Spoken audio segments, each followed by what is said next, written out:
자, 다들 쉬는 시간 잘 보냈습니까? 자, 이번에는 또 이어서 이제 시간 표현부터 같이 진도를 나가도록 합시다. 준비됐죠? 자, 보도록 합시다. 자, 시간 표현, 다른 말로는 시제라고 이야기를 합니다. 자, 시제라고 하는 것은 바로 뭐다? 어떤 시점을 기준으로 하여 어떤 사태의 시간적 위치를 나타내는 문법 범주라고 되어 있죠. 자, 이때 중요한 개념이 되는 것은 바로 뭐다? 발화시와 사건시의 관계에 따라서 과거, 현재, 미래로 나타낼 수 있다라고 이야기를 한다는 거죠. 자, 여기서 발화시라고 하는 건 쉽게 설명이 되어 있죠. 말 그대로 말하는 시점. 그 다음에 사건시라고 하는 것은 문장 속에 등장하는 사건, 행동이 이루어진 시점을 우리는 사건시라고 얘기를 합니다. 자, 자, 그러면 과거 시제부터 한번 봅시다. 자, 과거 시제라고 하는 것은 그렇죠?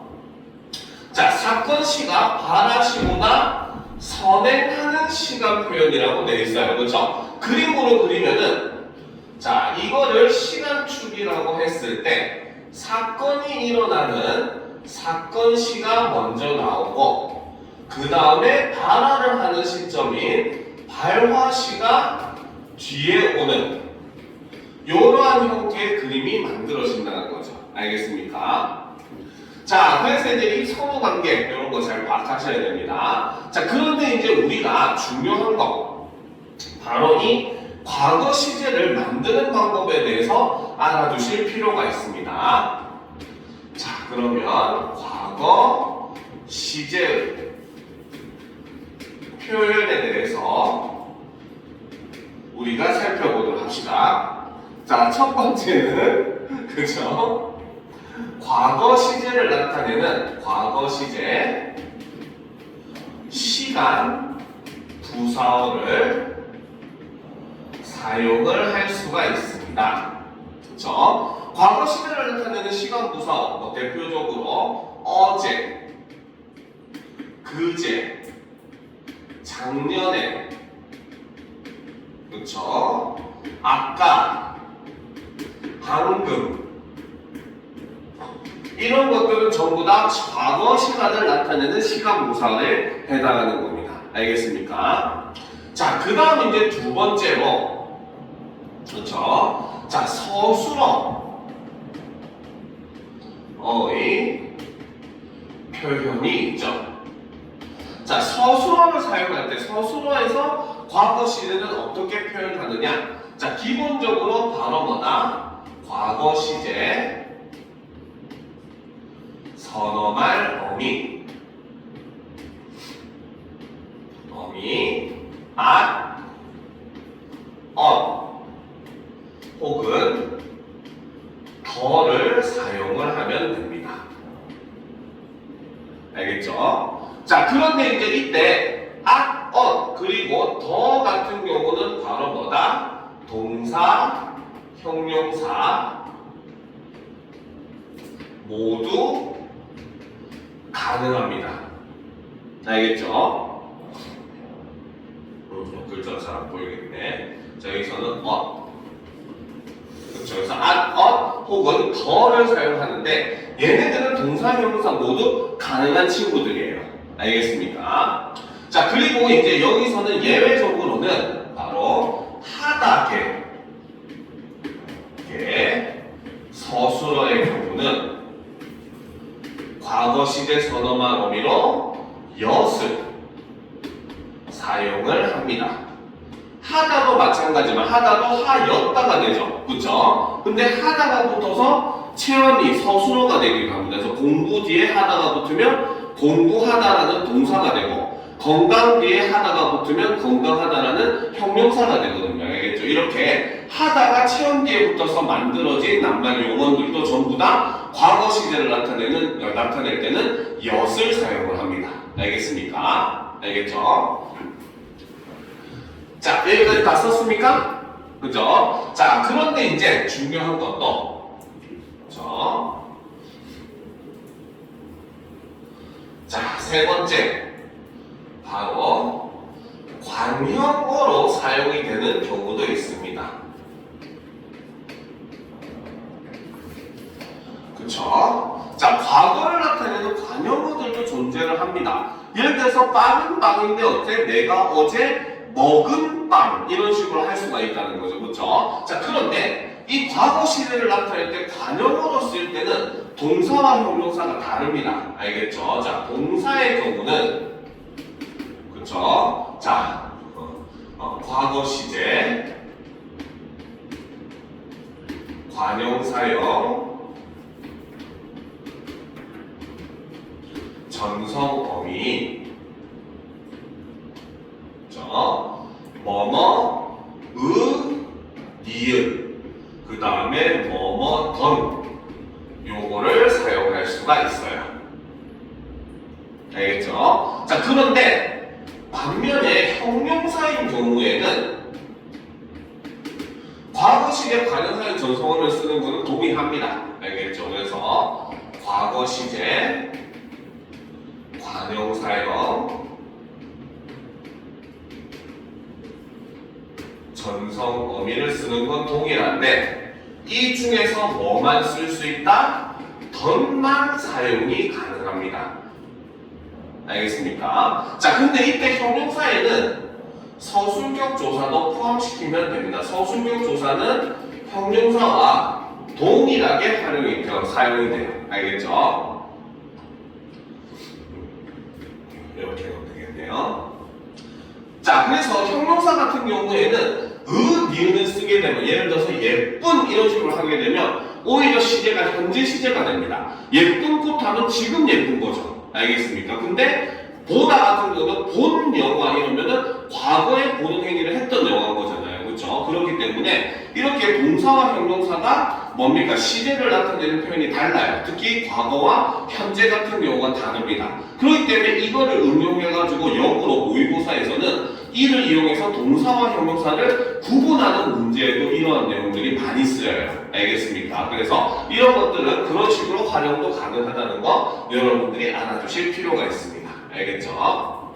자, 그 다음 이제 아주 오래전에 일어난 일이나 현재는 그렇지 않은 상태임을 표현하기 위해서 ot을 한 번 더 써서 at 혹은 ot을 쓸 수가 있다는 거예요. 그래서 먹었었다 이런 식으로 표현이 가능하고 보았었다 혹은 봤었다 이런 게 가능하다는 거죠.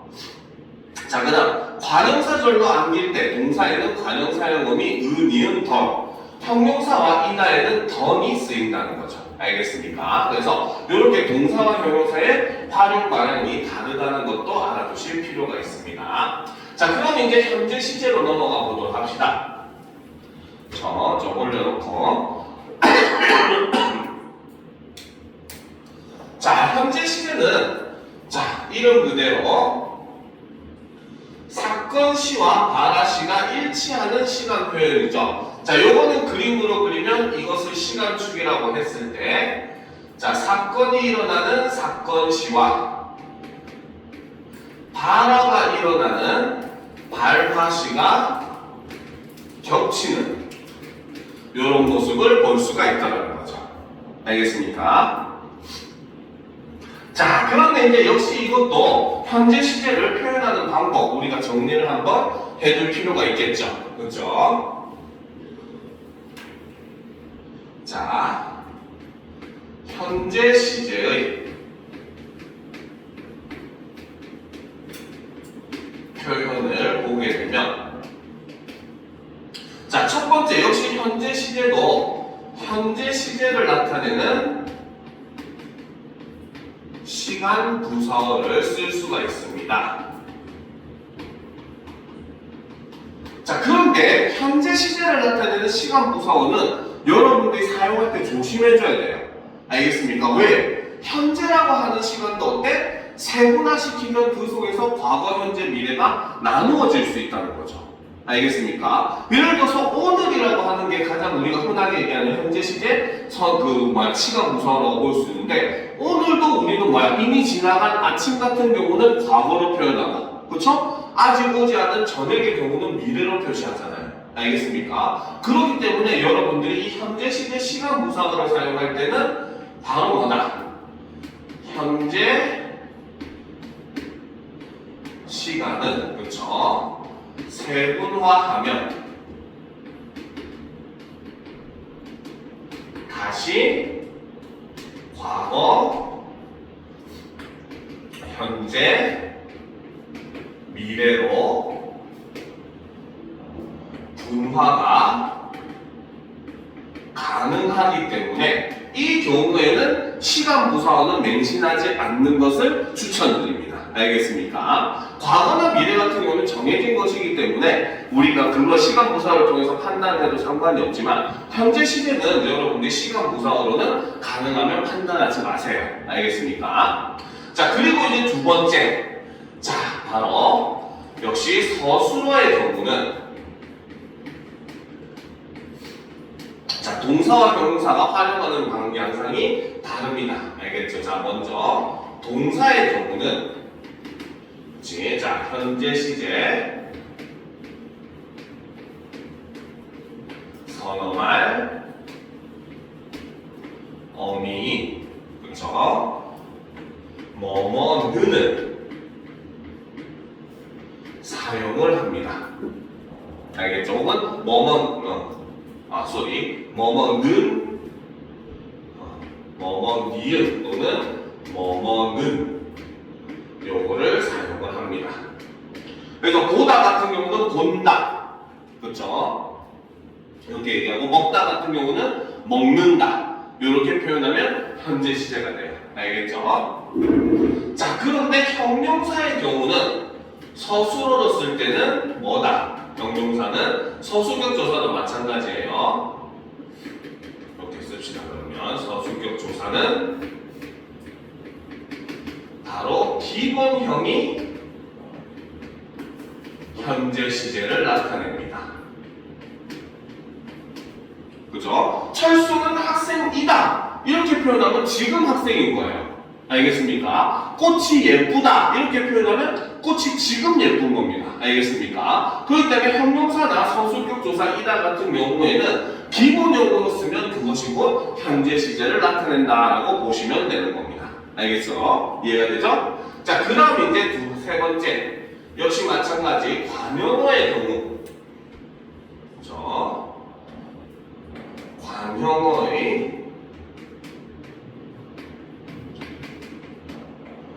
경우에도 역시 동사는 그렇죠? 바로 현재 시제,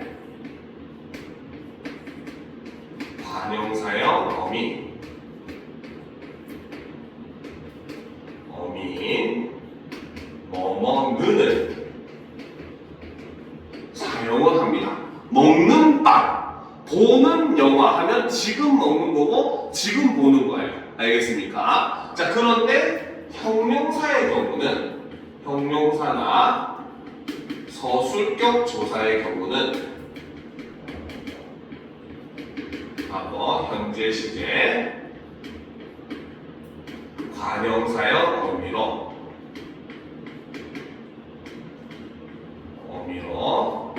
뭐뭐의 니은을 사용을 합니다. 알겠죠? 자, 근데 대부분은 어감 끝에 받침이 있는 경우도 형용사 같은 경우는 받침이 탈락하고 니은이 붙어요. 그래서 빨갛다도 히읗이 탈락하고 빨간, 둥글다도 역시 니은이 탈락하고 둥근 이렇게 돼요. 알겠죠? 근데 그렇지 않은 경우도 존재를 합니다. 예를 들어서 젊다 같은 경우는 젊은 에서 은이 붙잖아요. 그렇죠? 어쨌든 이렇게 니은이 붙는 형태, 요것이 바로 이제 바로 뭐다? 형용사나 서술격 조사가 현재 시제로 관형어로 쓰일 때 취할 수 있는 관형사형 전성어미들입니다. 알겠습니다. 그래서 이런 거 같은 경우도 역시 동사와 형용사를 구분하는 요소로 볼 수가 있다는 거죠. 알겠죠? 자, 그런데 이제 이런 거, 요거는 조금 조심을 하셔야 됩니다. 알겠죠? 자, 현재 시제를 썼는데 이게 현재가 아닌 경우도 있다는 거죠. 어느 경우가 있느냐? 첫 번째로 바로 뭐다? 미래에 일어날 일이라도 확정적인 경우에 우리는 현재 시제를 사용을 합니다. 알겠습니까? 우리는 내일 가족과 놀이공원에 갈 것이다 혹은 가겠다 하고 미래로 표현해도 되지만 이게 너무도 확정적인 경우는 뭐야? 우리 가족은 내일 놀이공원에 간다 이렇게 표현하기도 하잖아요. 그렇죠? 그러니까 바로 뭐다? 너무도 확정적인 일인 경우에는 무조건 절대적으로 일어나는 일인 경우에는 현재 시제로 표현이 가능하다는 거죠. 알겠죠? 그리고 두 번째, 보편적인 사실을 얘기할 때도 우리는 현재 시제를 씁니다. 그래서 해는 동쪽에서 뜬다. 이거 자연의 법칙이잖아요. 그렇죠? 그러니까 뭐냐, 인간은 누구나 죽는다. 이런 것도 전부 다 자연의 법칙이기 때문에 바로 뭐냐, 이런 거는 현재 시제로 표현을 한다는 겁니다. 알겠습니까? 자, 그 다음 이제 미래 시제로 갑시다. 그쵸? 자, 미래 시제는 자, 말 그대로 사건 시가 발화 시 이후인 시간 표현이죠. 그래서 이거는 그림으로 그리면은 자, 이걸 시간축으로 했을 때 발화 시가 오히려 앞에 오고 사건 시가 발화 시보다 뒤에 오는 이런 형태의 그림이 된다는 거죠. 그죠? 자, 그래서 미래 시제를 나타낼 때는 역시 마찬가지 미래 시제 시간 부사어를 쓸 수가 있어요. 알겠습니까? 자, 그리고 이제 두 번째, 서너 말 어미 get을 사용을 할 수가 있습니다. 그리고 혹은 뭐뭐 리을 것 이렇게 써도 상관이 없어요.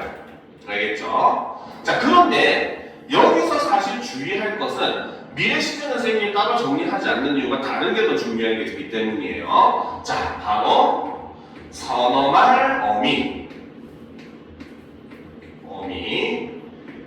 get은 우리가 의미를 주의할 필요가 있습니다. 알겠습니까? 자, 첫 번째. 자, 나는 오늘 저녁에 가족들과 영화를 보겠다. 이렇게 얘기한다는 것은 바로 뭐야? 이 가족들과 영화를 볼 것이라는 일종의 하나의 의지가 드러나는 표현이라고 볼 수 있겠죠. 그렇죠? 나는 뭐뭐를 하겠다라고 하면은 이거는 의지가 드러나는 표현입니다. 알겠습니까? 그렇기 때문에 이렇게 의지를 드러내는 표현으로 사용될 때는 바로 뭐다? 얘는 미래 시제로 사용이 됩니다. 알겠습니까?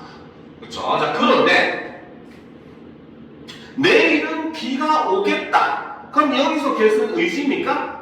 아니죠. 내일은 비가 올 것이라는 걸 어떻게? 추측하고 있는 거잖아요. 그렇죠? 그래서 get이 추측의 의미로도 쓰일 수가 있습니다. 알겠죠? 그런데 get이 추측의 의미로 쓰이면은 약간 골 때리는 게 바로 뭐다? 얘는 시제와 무관하게 쓸 수가 있습니다. 알겠죠? 과거를 추측할 수도 있기 때문에. 알겠습니까? 예를 들어 봅시다.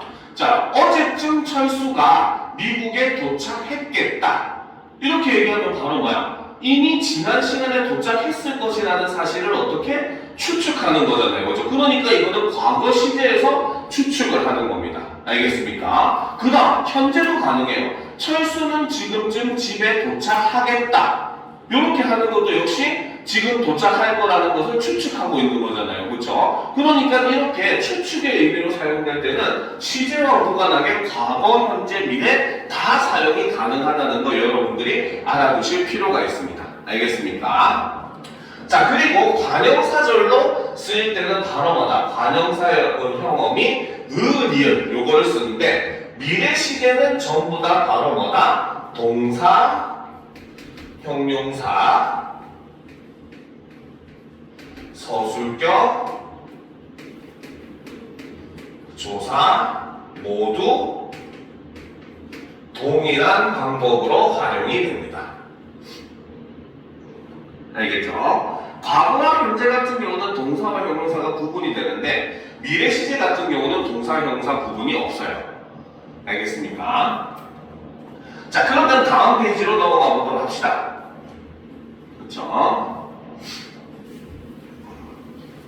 자, 그 다음 페이지 바로 동작상에 대한 질문 내용입니다.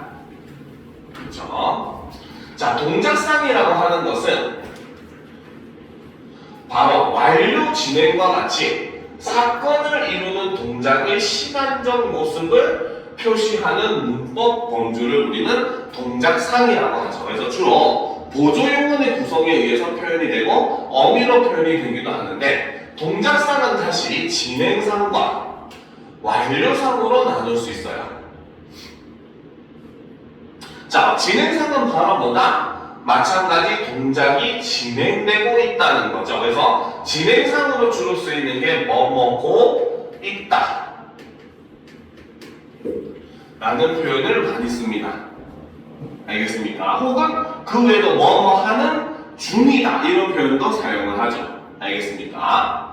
자, 그런데 반면에 완료상은 동작이 이미 완료되었거나 완료된 결과 상태가 지속되는 것, 이것을 완료상이라고 얘기를 하죠. 그래서 완료상은 대부분이 이제 뭐뭐 버렸다, 뭐뭐 버렸다 이렇게 하면 이미 완료가 된 거죠.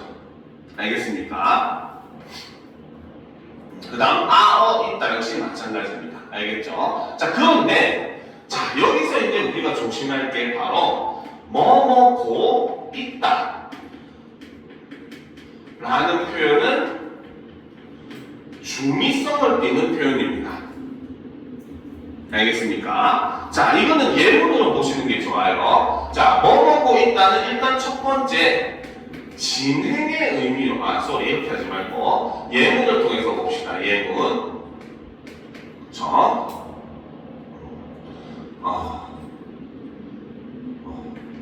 수연이는 지금 멋진 옷을 입고 있다. 자, 이런 문장이 있다고 봅시다. 알겠죠? 자, 이 문장은 진행상이 되기도 하고 완료상이 되기도 합니다. 알겠습니까? 자, 이 문장은 첫 번째 진행상의 의미로 해석을 하면 어떤 의미다? 바로 옷을 입는 행위가 이루어지는 중이다. 이런 의미로 볼 수 있다는 거예요. 지금 그냥 옷을 주섬주섬 입고 있는 겁니다. 알겠습니까? 자, 그런데 반면에 이것이 완료상의 의미로 해석을 하게 되면은 바로 뭐다? 이미 옷을 입는 행위는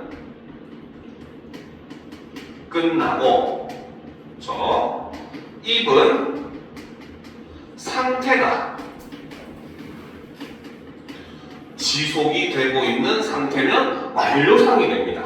지금 그냥 다 입고 있는 거야.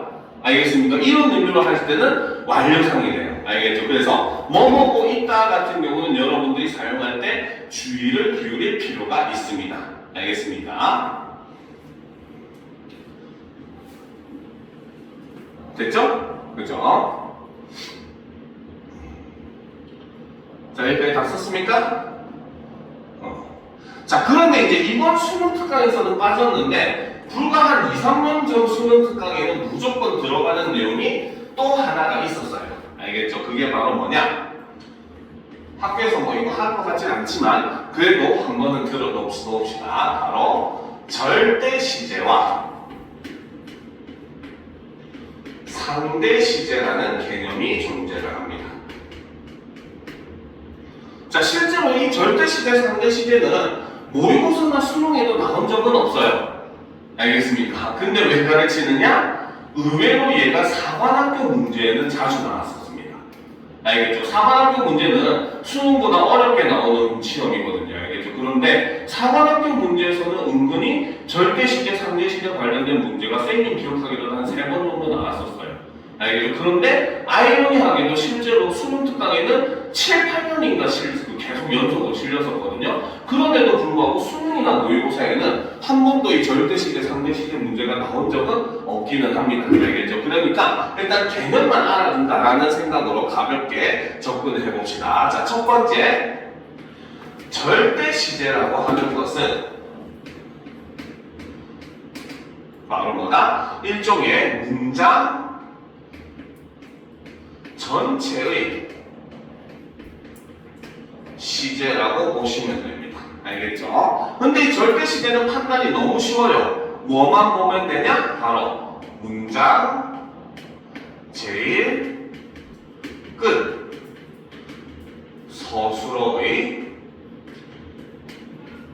시제만 확인을 하면 되기 때문에 굉장히 쉽게 판단을 할 수가 있어요. 알겠습니까? 자, 그런데 이제 사실 문제는 상대 시제라고 하는 것의 개념이 있습니다.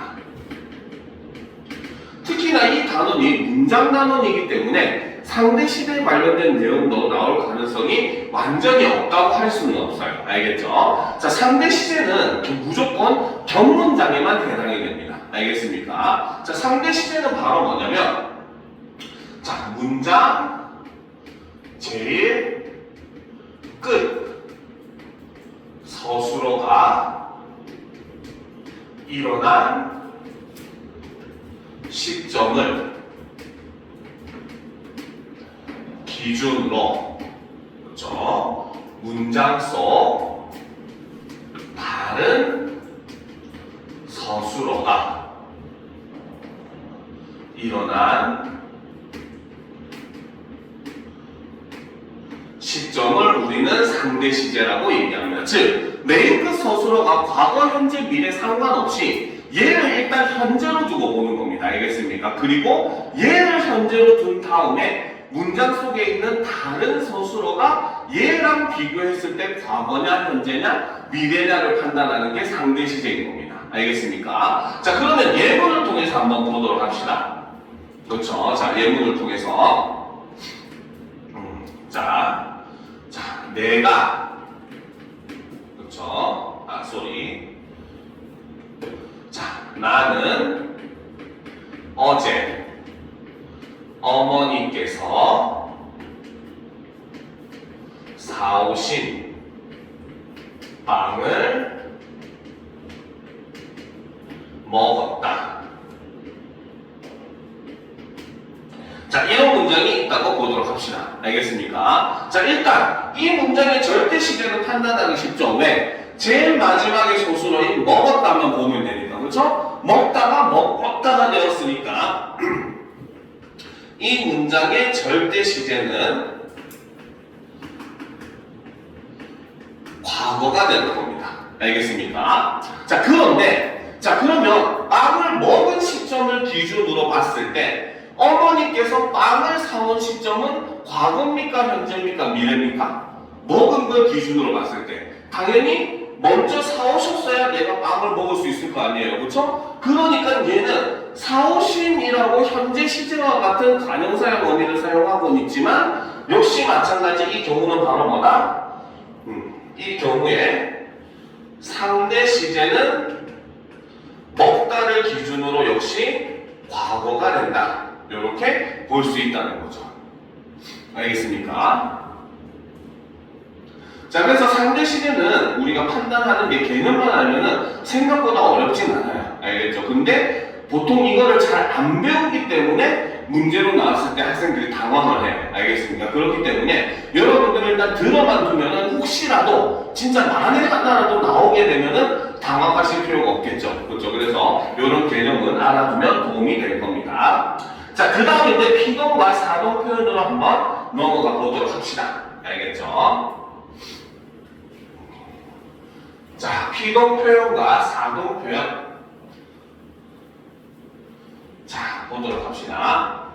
자, 피동 표현이라고 하는 것은, 그렇죠?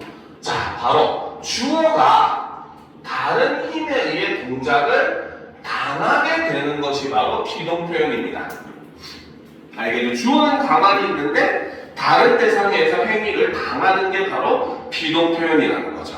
알겠죠? 자, 요거는 필기가 지금 좀 너무 적기 때문에 선생님이 피동, 사동은 따로 필기를 해줄게요. 요거를 적어 놓도록 합시다. 자, 피동 표현이라고 하는 것은, 그쵸? 문장의 주체가 다른 대상에 의해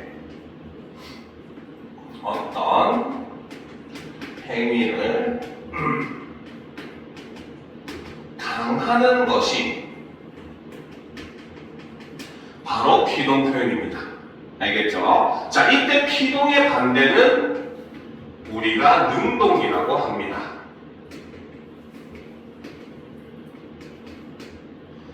알겠습니까? 자, 일단 그러면 우리가 첫 번째 이 피동 표현은 자, 능동문을 피동문으로 만드는 과정을 한번 살펴보도록 합시다. 알겠죠? 자, 첫 번째로 능동문의 주어는 무엇으로? 피동문의 부사어로 변화를 합니다. 알겠습니까? 그러면 경찰이 도둑을 잡았다라는 문장에서 경찰이가 바로 뭐다? 피동문이 되면은 경찰에게라고 하는 부사어가 된다는 거죠. 알겠습니까? 자, 그리고 이제 두 번째 능동문의 목적어는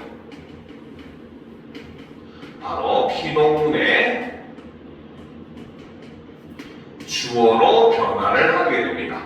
그러니까 경찰이 도둑을 잡았다 했을 때 도둑을이 뭐다? 피동문에서는 도둑이 그 다음에 능동문의 주어였던 경찰이 부사어가 돼서 도둑이 경찰에게 이렇게 바뀌는 거죠. 알겠습니까?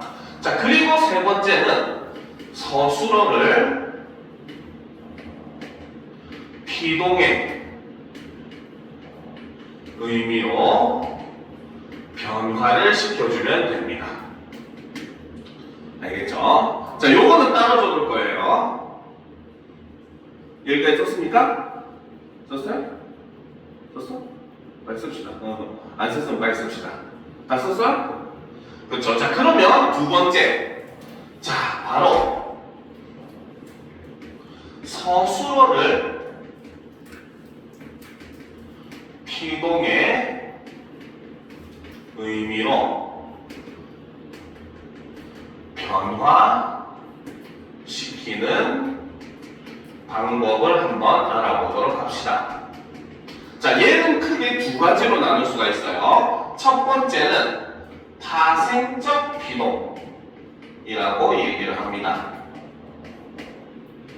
알겠죠? 파생적 피동, 말 그대로 파생을 시킨다. 파생어가 되려면 뭐가 있어야 돼? 접사를 써야 되겠죠. 그렇죠? 그래서 파생적 피동이라고 하는 것은 바로 뭐다? 바로 피동 전미사, 피동의 의미를 가지는 피동 전미사인 이, 히, 리, 기 얘네를 사용을 하면은 그렇죠? 파생적 피동이 이루어집니다. 알겠습니까? 예를 들어서 보다 같은 경우는 보이다. 그렇죠? 먹다 같은 경우는 먹히다. 알겠습니까? 그죠? 그 다음에 리 뭐가 있을까? 갑자기 까먹었다.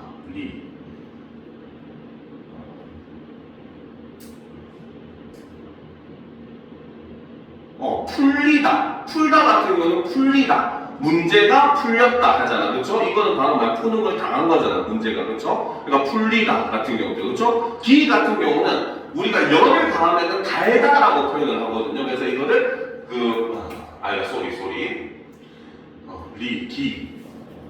안기다 같은 경우는 피동의 의미가 되는 거죠. 그렇죠? 자, 그 다음에 이제 두 번째 통사적 피동이라고 하는 게 있습니다.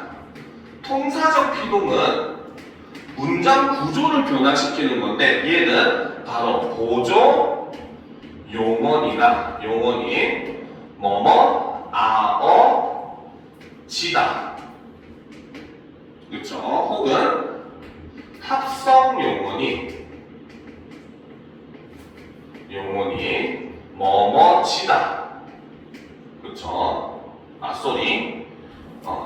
보조 용언이 하나 더 있네. 뭐뭐게 되다. 요것도 보조 용언입니다. 그리고 합성 용언으로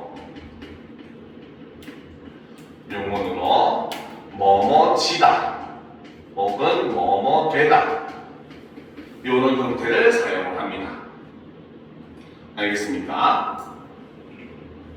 그죠? 그래서 형용사 같은 경우는 통사적밖에 안 돼요. 그래서 높아지다, 길어지다, 낮아지다 이런 형태로 형용사는 보통 그 통사적 피동밖에 되지 않습니다. 알겠습니까? 그 외에도 뭐다? 그 외에도 서술어 같은 경우도 동사 같은 경우도 이렇게 뭐뭐게 되다, 뭐뭐게 지다 이런 형식으로 쓰기도 합니다. 알겠죠? 예를 들어서 뭡니까? 연필이 그 뭡니까? 자주 써지다 이런 식으로 사용이 되기도 한다는 거죠. 알겠죠? 자, 그래서 일단 피동 표현을 만드는 방법에 대해서는 이게 답니다. 사실 굉장히 그렇게 어려운 건 없죠. 자, 그런데 한 가지 주의할 점. 자, 여기서 나오는 피동변비사 이희리기. 자, 얘네 같은 경우는 기본적으로 지배적 접사에 해당합니다. 알겠죠? 자, 얘가 왜 지배적 접사냐? 바로 서술어의 자릿수는 동일하지만 필요한 성분을 바꿔요. 알겠죠? 그래서 서술어가 바로 뭐다? 주어 더하기 목적어를 필요로 하는 두 자리 서술어를 무엇으로? 주어 더하기 부사어를 필요로 하는 두 자리 서술어로 변화를 하기 때문에 이 경우에는 지배적 접사로 취급을 합니다. 알겠습니까? 됐죠? 그죠? 자, 그런데 이제 우리가 피동 표현이 어려운 이유는 다른 부분이 있어요. 알겠죠? 바로 세 번째. 피동 표현의 제약이라고 하는 게 있습니다. 즉, 피동 표현을 쓸 수 없는 경우가 있어요. 알겠습니까? 자, 그 중에 첫 번째는 바로 뭐다? 자동사인 경우는 피동 표현을 쓸 수가 없어요. 왜 자동사는 피동 표현을 쓸 수 없을까? 아까 피동 표현을 만드는 방법에서 얘기했었죠? 원래 능동문의 목적어가 피동문의 주어가 된다고, 그렇죠? 근데 자동사는 목적어를 취합니까? 안 취합니까? 안 취하는 게 자동사잖아요, 그렇죠? 그러니까 주어로 빠질 수 있는 대상이 없다는 거죠, 알겠죠? 그러니까 자동사는 피동 표현으로 사용될 수가 없습니다. 알겠습니까? 자, 그리고 이제 두 번째, 그죠? 자, 두 번째는 바로 낱말이 본래부터, 그쵸? 능동이나 피동의 의미를 지닌 경우에는 피동 표현을 쓸 수가 없어요. 알겠죠? 몇몇 단어들은 그 단어가 태생부터 능동이나 피동의 의미를 지니고 태어나는 경우가 있습니다. 알겠습니까? 예를 들어서 때리다. 때리는 건 뭐야? 주어가 어떤 대상에게 때리는 행위를 직접 하는 거잖아요. 그렇죠? 얘는 기본 태생이 이미 능동의 의미를 가지고 있는 애예요. 알겠습니까? 그리고 때리다의 반대가 뭐야? 맞다잖아요. 그렇죠? 맞다는 의미 자체가 어때? 주어는 가만히 있는데 다른 대상에 의해서 때리는 행위를 당하는 거잖아요. 그렇죠? 그러니까 때리다 맞다 같은 경우에는 아예 얘 자체가 능동 피동의 의미를 고정으로 가지고 쌍으로 존재를 해버리는 거예요. 알겠습니까? 그러니까 이런 경우에는 어떻게? 피동 표현으로 바꿀 수가 없다는 겁니다. 그럼 때리다는 피동 표현으로 바꾸면 어떻게? 그냥 맞다가 돼버려야 되는 거예요. 얘는 때리다를 어떻게? 여러 가지 파생적 피동이나 통사적 피동의 방식으로 바꿀 수가 없다는 겁니다. 무슨 말인지 알겠죠? 그러니까 이렇게 태생적으로 능동과 피동의 의미가 그 확정적으로 들어가 있는 단어의 경우는 피동 표현으로 만들 수가 없다는 거죠. 알겠습니까? 다 적었어요? 그쵸? 자, 그리고 이제 네 번째. 그쵸? 학교에 대해서 너무 많은 걸 가르쳐 주죠. 그쵸? 자, 네 번째는 바로 뭐다? 바로 잘못된 피동 표현이 존재를 합니다. 그거는 바로 이중 피동이라는 거죠. 알겠죠? 자, 이중 피동이라고 하는 것은 바로 뭐냐면, 자, 얘는 파생적 피동과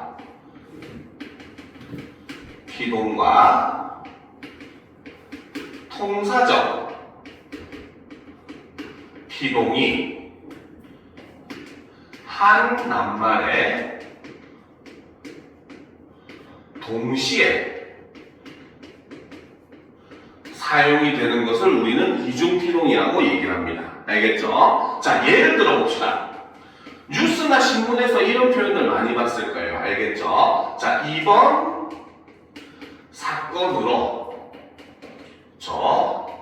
앞으로 상황이 더욱 격화될 것으로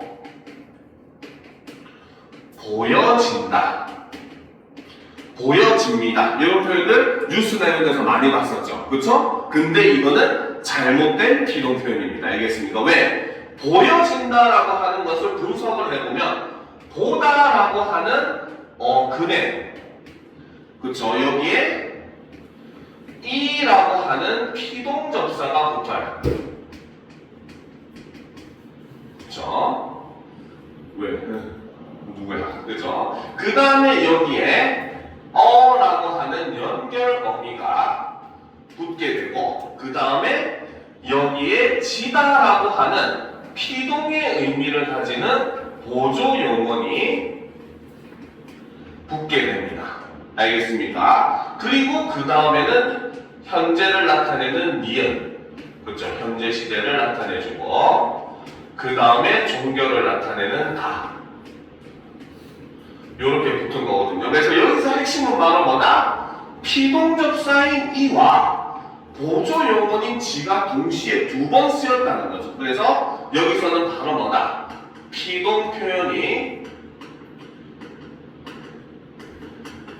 두 번 사용되었다. 두 발이지요 하는 거죠. 그렇죠? 자, 그렇기 때문에 이렇게 우리가 180도 돌았는데 한 번 더 180도 돌면 제자리인 거잖아. 그렇지? 그러니까 피동 표현을 두 번 쓰는 거는 불가능하다는 겁니다. 문법적으로. 알겠습니까? 됐죠? 그죠? 됐습니까? 자, 그럼 이제 사동 표현으로 넘어가 보도록 합시다. 그죠? 자, 사동 표현은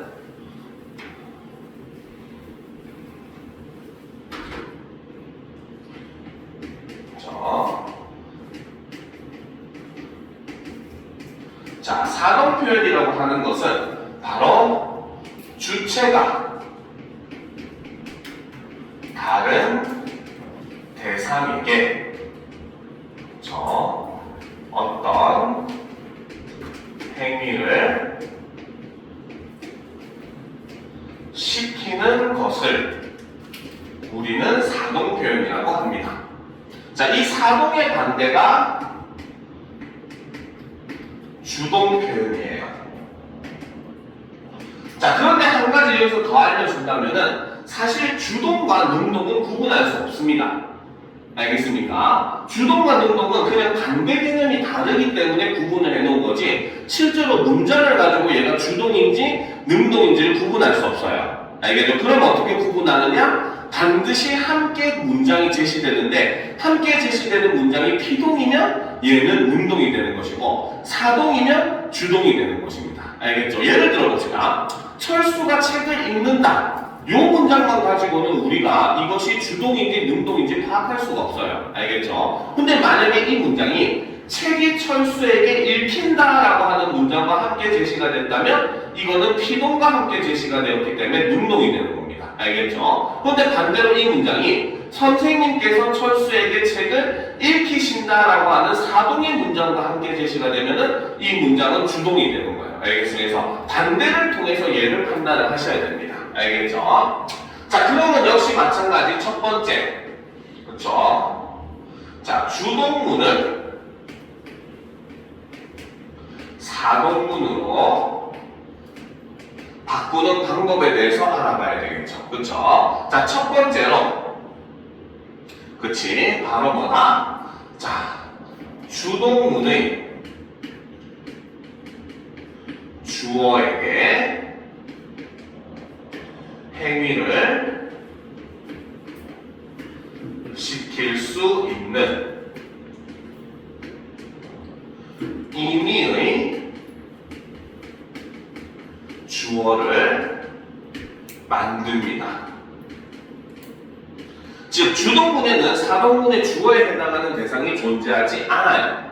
알겠습니까? 그러니까 시킬 수 있는 다른 존재를 가지고 와야 됩니다. 그 말은 거꾸로 얘기하면 바로 뭐다? 서술어의 자릿수가 플러스 1이 된다는 뜻이 되죠. 알겠습니까? 자, 그리고 이제 두 번째. 그쵸? 자, 주동문의 주어는 무엇이? 사동문의 부사어로 바뀌게 됩니다. 그러니까 철수가 책을 읽는다 해서 그 뭡니까? 철수에게 책을 읽는 행위를 시킬 수 있는 의미의 주어로 선생님께서를 집어넣었고, 그쵸? 그 다음에 원래 주어였던 철수가를 어떻게? 여기서는 부사어인 철수에게로 바꿔준다는 겁니다. 알겠습니까? 자, 그리고 세 번째. 목적어는 그대로 사용을 하고, 자, 그 다음에 서술어는 사동에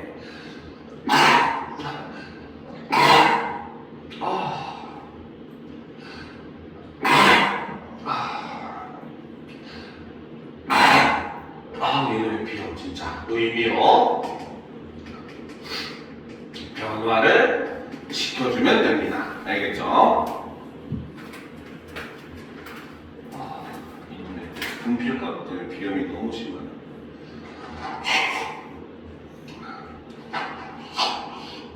자, 그러면 이제 역시 마찬가지.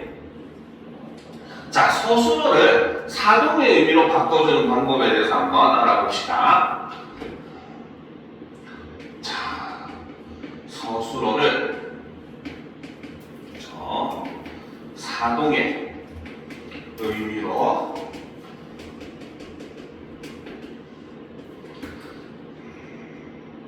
자, 변화를 시킵시다. 자, 이것도 역시 마찬가지. 첫 번째, 파생적 사동이 있습니다. 파생적 사동은 사동 전미사인 이, 히, 니, 기, 우, 구, 추 얘를 사용하면 됩니다.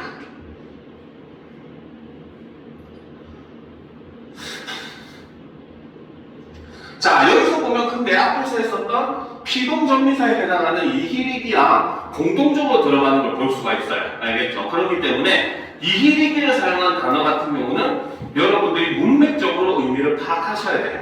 심지어 어떤 단어들은 사동과 피동의 형태가 똑같은 경우가 많습니다. 알겠습니까? 예를 들어서 보다 같은 경우는 언덕을 넘으니 바다가 보였다. 이런 문장이 있다고 했을 때, 자, 여기서는 바다는 보는 행위를 당하는 존재잖아요. 그렇죠? 그러면 여기서 보였다는 피동이 되는 겁니다.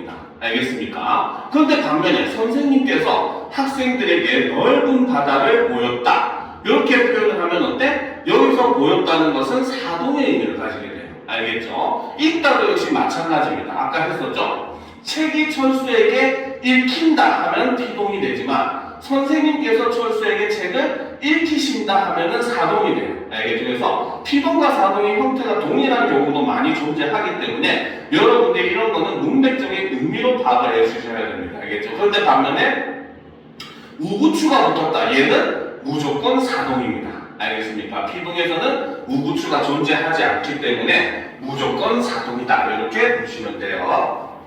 자, 그 다음 이제, 그런데 이 파생적 사동의 경우는 자, 직접 사동과 간접 사동 모두 가능합니다. 그렇기 때문에 얘는 중의적이라고 이야기를 합니다. 자, 직접 사동이 바로 뭐냐면, 자, 예를 들어 봅시다. 엄마가 동생에게 밥을 먹인다. 이런 문장이 있다고 봅시다. 알겠습니까? 자, 여기서 엄마가 동생에게 밥을 먹이는 방법은 두 가지예요. 하나는 엄마가 직접 가가지고 입 벌려 해가지고 먹이는 게 방법이 있고, 두 번째는 자, 밥 차려놨으니까 밥 먹어 하고 명령하는 방법이 있잖아요. 그렇죠? 이렇게 직접 떠먹여 주듯이 주체가 그 행동을 직접 해줌으로써 대상이 그 행동을 하게 하는 걸 직접 사동이라고 해요.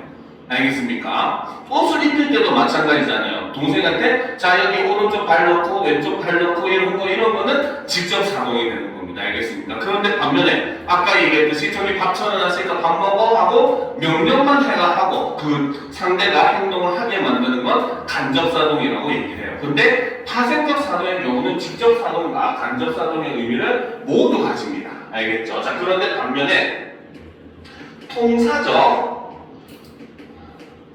사동의 경우는 그쵸? 자, 모조용어 뭐뭐게 하다 혹은 뭐뭐게 시키다 요거를 사용합니다. 알겠죠? 자, 근데 이렇게 보통사적 사동을 쓰게 되면 무조건 간접 사동만 가능해요.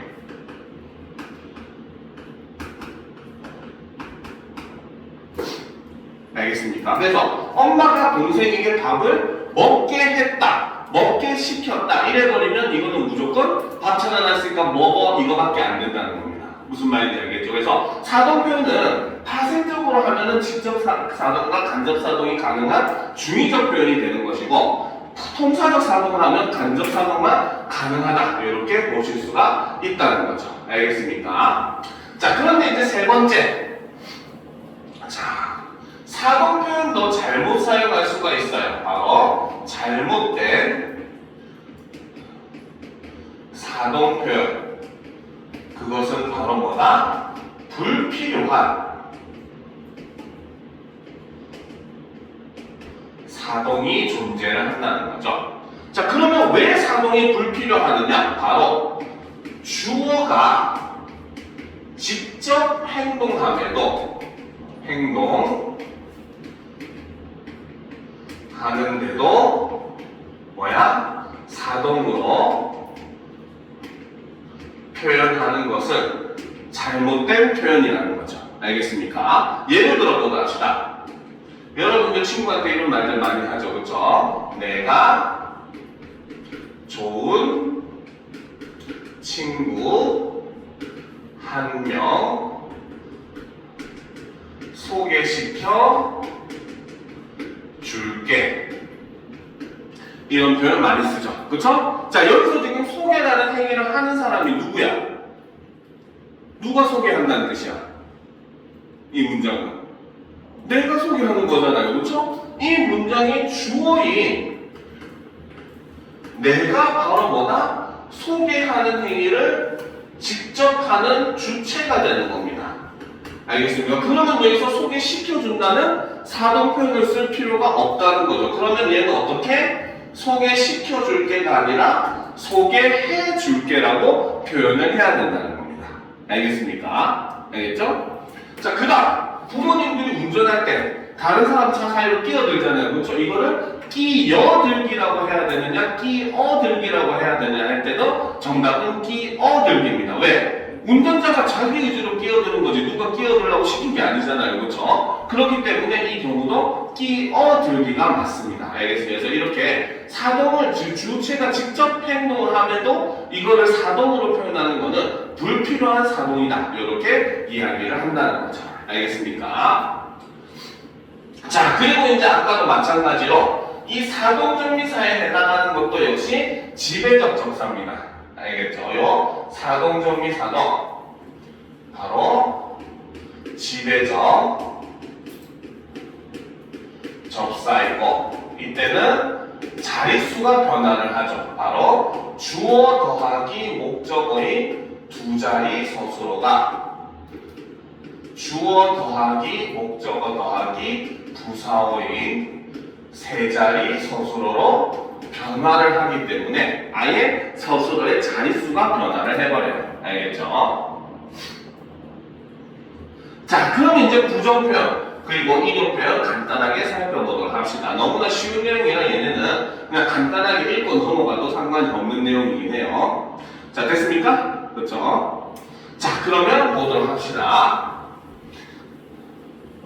자, 우리 국어에서 부정 표현은 자, 바로 안 부정문과 못 부정문 두 가지로 이야기합니다. 알겠죠? 그 말은 바로 뭐다? 안 부정문과 못 부정문 이외의 낱말은 그렇죠? 부정의 의미가 있어도 부정 표현이 아닙니다. 알겠습니까? 자, 그래서 안, 못 여기에 굳이 하나 더 더한다면 말다 부정까지 요거까지만 우리 국어에서는 뭡니까? 부정문으로 취급을 해줍니다. 알겠습니까? 그러면 우리가 일반적으로 쓰는 말 중에 부정의 의미를 가진다고 착각하는 말들이 있어요. 대표적인 게 없다. 없다는 뭐야? 어떤 대상이 있는 것을 부정한다라고 볼 수도 있잖아요. 그렇죠? 물론 이거는 약간 논란 여지가 있어. 그나마 이해해. 부정 표현 아니라고 하는 거. 그렇죠? 근데 더욱더 신기한 거는 아니다도 부정 표현이 아닙니다. 알겠습니까? 알겠죠? 아니다는 부정 표현이 아니에요. 그러니까 박 선생님이 얘기했던 아니다는 부정 표현이 아니다라는 문장은 부정 표현이 아닙니다. 알겠습니까? 이런 것도 가능하다는 거예요. 알겠죠? 그래서 이런 것들 없다나 아니다 같은 것들은 부정의 의미를 지님에도 불구하고 우리 국어에서는 부정 표현으로 취급하지 않습니다. 알겠습니까? 자, 일단 안부정문은 단순 부정의 의미나 의지 부정의 의미를 가집니다. 자, 의지 부정은 뭐다? 어떤 일을 할 수 있는 능력은 존재. O. 그렇죠. 근데 뭐가 없다? 의지가 X인 경우가 바로 의지 부정이라는 거죠. 알겠죠? 나는 뭡니까? 피곤해, 귀찮아서 학원에 안 갔다. 그러면 안 되겠죠. 혼나야 되겠지. 그치? 근데 여기서처럼, 그치? 바로 안 갔다는 건 뭐야? 갈 수 있었지만 가지 않았다는 의미고 여기서는 의지 부정이 되는 거야. 알겠죠? 그런데 반면에 단순 부정의 경우는 사실 그 자체, 어떤 사실을 부정하는 것도 우리는 안 부정문을 씁니다. 예를 들면 오늘은 비가 안 왔다. 자, 비라고 하는 주체는 의지를 가질 수 없잖아요. 그렇죠? 그럴 때는 여기서 이제 부정은 뭘 부정한다? 바로 비가 왔다는 그냥 사실 그 자체를 부정하게 되는 거잖아요. 그렇죠? 그렇기 때문에 이런 경우에는 단순 부정 혹은 다른 말로 사실 부정이라는 말도 쓰기도 합니다. 알겠죠? 자, 얘가 짧은 부정으로 쓰일 때는 부정 부사. 이거를 우리는 부정 부사라고 하죠. 그래서 안 이렇게 쓰면은 짧은 부정입니다. 알겠죠? 근데 긴 부정문은 바로 뭐다? 보조 용어. 뭐뭐지 않다. 뭐뭐지 아니하다 같은 보조 용어를 사용하면은 긴 부정문이 됩니다. 알겠습니까? 자, 못 부정문은 능력 부정이에요. 말 그대로 얘는 의지는 있지만 능력이 없는 거. 다리를 다쳐서 학교에 못 갔다. 그죠? 학교에 가고 싶었지만, 과연, 그지? 가고 싶었지만, 갈 수 없었다는 뜻이잖아요. 그렇죠? 그렇기 때문에, 이런 거는 능력 부정이 되는 거죠. 알겠죠? 역시 짧은 부정을 쓸 때는, 못이라고 하는 부정부사를 사용하고, 그렇죠? 긴 부정문을 쓸 때는, 뭐뭐지 못하다라고 하는 보조 용어를 사용을 합니다. 알겠죠? 자, 그리고 이제 말다까지 포함시킨 이유는 여기 있어요. 명령문이나 청유문의 경우는 오직 말다 부정문을 사용을 합니다. 알겠죠? 그리고 이 말다 부정은 바로 뭐다? 긴 부정으로만 쓰입니다. 뭐뭐지 말아라. 뭐뭐지 말자의 형태로만 쓰이지 말 뭐뭐 말 이런 식으로는 안 된다는 거죠. 알겠습니까? 자, 그래서 명령이나 청유문은 말다의 표현을 쓰는 말다 부정문을 쓴다. 그래서 여기도 말다까지만 포함이 된다고 볼 수 있는 거예요. 알겠죠? 자, 그럼 이제 드디어 마지막 인용 표현을 보도록 합시다. 요거 한번 마무리하도록 합시다. 자, 인용 표현은 지난 시간에 배웠던 그 뭡니까? 우리가 아까 앞에서 배웠던 절, 인용절하고 사실 똑같은 내용입니다. 알겠습니까? 자, 인용 표현은 역시 직접 인용과 간접 인용으로 나눌 수가 있죠. 그래서 직접 인용은 원래의 말이나 글을 그대로, 그렇죠? 큰 따옴표, 작은 따옴표에 넣어서 인용을 하는 것이고, 이때는 직접 인용조사라고를 사용을 합니다. 반대로 간접 인용은 바로 뭐다? 바로 인용하는 사람의 관점에서 다시 서술을 해서 표현하는 것이고, 그렇죠? 이때는 간접 인용 조사인 고를 사용을 하죠. 자, 근데 아까도 얘기했지만 이때는 인칭 표현, 시제 표현 이런 거 변화시키는 거 조심하실 필요가 있다라는 겁니다. 알겠죠? 자, 오늘 수업은 일단 여기까지 하고 오늘 한 것 중에 질문 조금만 있으면 받은 다음에 마무리하도록 합시다. 알겠죠? 한 5분 정도 질문 받아줄 테니까 질문 있는 사람은 질문하도록 합시다.